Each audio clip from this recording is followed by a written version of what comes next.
ଯାଇଛି ଏକ ବଣି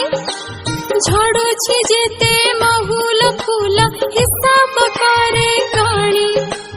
ଡାକିଲା କୋନା ଖିଆଲ ବଣି ଘସୁଛୁ ଥଣ୍ଟ ଡାଳେ ଆମ ପାଶେ ଖାଇବୁ ଯେବେ ମିଠା ପିଜୁଳି ଥାଳେ ସୁନାର ଏକ ପଞ୍ଜୁରୀ ଗଢି ଆଣିବେ ବାପା ମୋର ମାଠୁ ମାଗି ଦେବି ଲୋ ତତେ କଦଳୀ ଛେନା ସାରା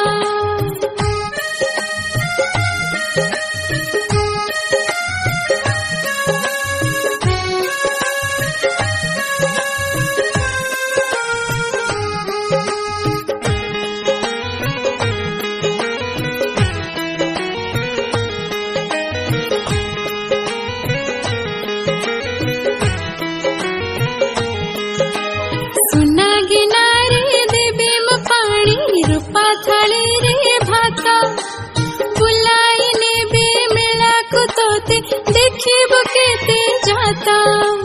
कहिला बणी खुना भाईना कहिला सता एका मनरे तुम सरधा खाऊ नीति हेबा देखा गछरु गछ उड़े उड़ेका पाउछि केते सुख डालरे थाई देखिबे मोहि जन्म मोर दुख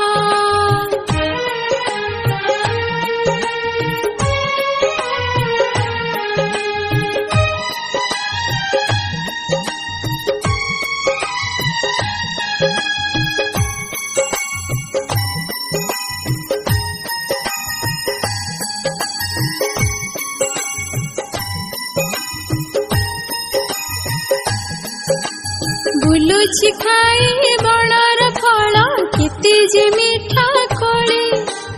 गछर डाले पवन ताले खेलाए मोहि दोली मन आनंदे उड़े बुलाई खुशी रे गाए गीत न माने झड़े बरस खरा न माने पुणी सीता पुना भाई न सुना पंजोरी देव कि से सुख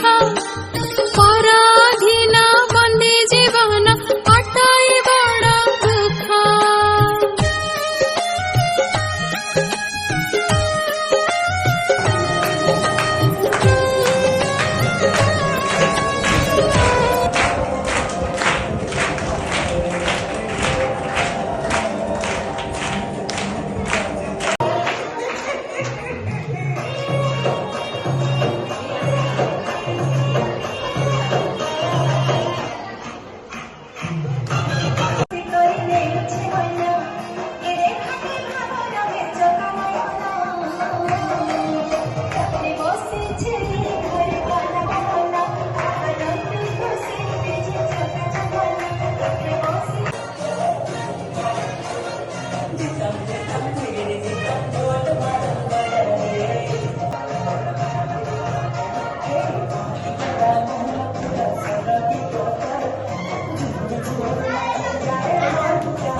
झुम झुमुर छाई झुमुर छाई झुमुर छाई झुम झुम झुम झुमुर छाई झुमुर छाई झुमुर छाई